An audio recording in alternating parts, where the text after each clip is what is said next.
राधे राधे भक्तों, आज हम आपको वैशाख महात्म के 26वें अध्याय की कथा सुना रहे हैं।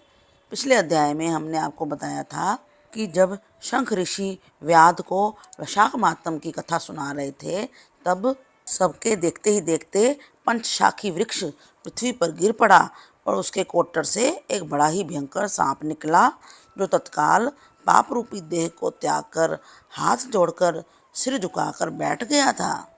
यदि आपने पिछले अध्याय की कथा अभी तक नहीं सुनी है तो इस चैनल को लाइक और सब्सक्राइब कर लीजिए, ताकि आपको सभी कथाएं उपलब्ध हो सकें। अब गणेश जी की वंदना करके हम अध्याय आरंभ करते हैं। शंख ऋषि और व्याध सर्प को इस प्रकार से देखकर बड़े विस्मित हुए और पूछने लगे कि तुम कौन हो, किस पाप से तुम इस योनि को प्राप्त हुए थे, अब किस शुभ कर्म से तुम्हारी बुद्धि शुद्ध हो गई और अकस्मात तुम्हारी मुक्ति कैसे हुई। शंख के इस प्रकार से पूछने पर वह पृथ्वी पर दंडवत करके सिर झुकाकर हाथ जोड़कर कहने लगा, मैं कुसिद मुनि का पुत्र रोचन नाम वाला प्रयागराज का ब्राह्मण था। आसन, शयन, निद्रा, लोकाचार्य, ब्याज लेना, यही मेरा काम था। मेरी किसी के प्रति श्रद्धा नहीं थी। इसी तरह मेरा बहुत सा समय व्यतीत हो गया। एक समय भगवान के प्रिय वैशाख मास में जयंत नामक एक ब्राह्मण वहाँ पर आया और उस क्षेत्र के रहने वाले बहुत से हजारों स्त्री पुरुष उससे वैशाख मास की कथा सुनने लगे। सब लोग प्रातः समय स्नान करके मन लगाकर उसकी कथा सुनते थे। मैं केवल कौतुक देखने के लिए उस सभा में जाया करता था। मैं सिर पर पगड़ी बांधकर पान चबाकर बड़े दम्भ से वहाँ जाकर लोगों से इधर उधर की बातें करता था और उनका मन कथा से हटाता था। इसी दोष के कारण मेरी बुद्धि नष्ट हो गई और अवस्था भी क्षीण हो गई और सन्निपात से मेरे प्राण निकल गए। यमदूत मुझको पकड़कर बड़े भयंकर नरक में ले गए और मैं वहाँ जाकर 14 मनवंतर तक अनेक दुखों को भोगता रहा। उसके पश्चात 84 लाख योनि भोगने के बाद इस रूप में इस वृक्ष के कोटर में बैठा हूँ। दैव योग से आपके मुख से निकली हुई कथा को सुनकर मेरे सब पाप नष्ट हो गए हैं और सर्प की योनि छोड़ तथा दिव्य देह धारण कर आपकी शरण में आया हूँ। मैं नहीं जानता कि आप मेरे कौन से जन्म के बंधु हैं। मैंने तो कभी किसी पर कोई उपकार भी नहीं किया, फिर सज्जनों का संग मुझे कैसे मिला। आप मुझ पर कृपा करिए और मुझे बताइए। तब शंख मुनि ने बड़े प्रेम से उसको उठाया और उनके स्पर्श मात्र से उसके पाप नष्ट हो गए।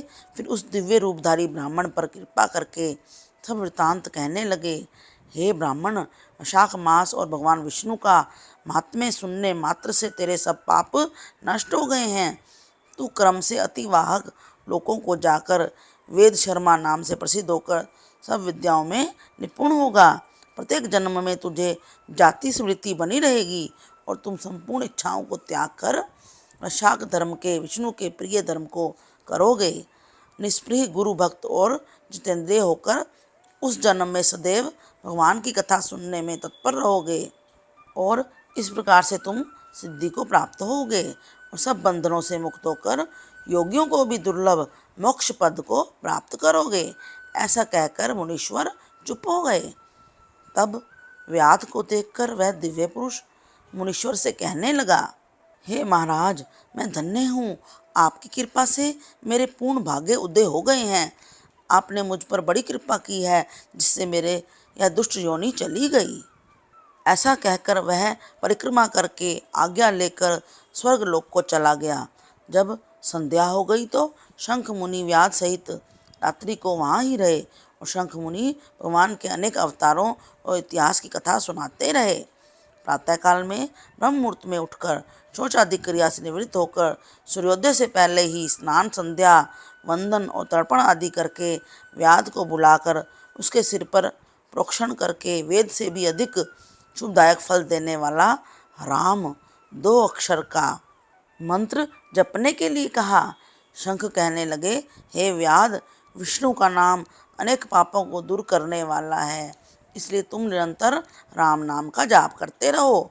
राम नाम का निरंतर जाप करने और वैशाख धर्म का पालन करने से तुम्हारा जन्म वाल्मीकि ऋषि के कुल में होगा और तुम वाल्मीकि नाम से प्रसिद्ध होगे। इस प्रकार से यह सब बातें व्याध को बताकर शंख मुनि दक्षिण दिशा को चले गए और व्याध कुछ दूर उनके पीछे जाकर हाय हाय करके वियोग में रोने लगा। जब तक नेत्रों से ओझल नहीं हुए उन्हीं की तरफ देखता रहा। फिर मन को स्वच्छ करके उस मार्ग पर प्याऊ लगाकर वैशाख धर्मों का पालन करने लगा। इस प्रकार से जन्म बिताकर वाल्मीकि ऋषि के घर में जन्म लिया। उसी सरोवर के किनारे कृणु नाम के ऋषि दुस्तर तप करते थे। उनके शरीर पर बहुत दिन तक समाधि लगने से दीमक की बांबी बन गई थी। इसी कारण उनको वाल्मीकि ऋषि कहने लगे। तप के अंत में स्त्रियों के गाते हुए शब्द सुनकर उनका मन चलायमान हो गया और एक भील जाति की स्त्री से उनके वाल्मीकि नाम का एक पुत्र उत्पन्न हुआ। यह वाल्मीकि बड़े ही तपस्वी और यशस्वी हुए, जिन्होंने मनोहर छंदों में संसार के सब बंधनों को काटने वाली राम कथा कही है। श्रुतिदेव जी कहने लगे, वैशाख थोड़े से धर्म अर्थात जूते दान करने से ही व्याध को कितना दुर्लभ ऋषित्व प्राप्त हुआ। जो कोई इस पाप नाशक कथा को सुनेगा उसका फिर जन्म संसार में नहीं होगा। देखा, सिर्फ एक पुराने जूते को दान करने के प्रभाव से व्याध को वैशाख धर्म का सत्संग प्राप्त हुआ और वह अगले जन्म में वाल्मीकि ऋषि बन गया। यदि इस कथा ने आपके दिल को छुआ है तो इसे अधिक से अधिक शेयर करें और लाइक करके कमेंट में राधे राधे भी लिखें। हरे कृष्ण कृष्ण कृष्ण हरे हरे, हरे राम राम राम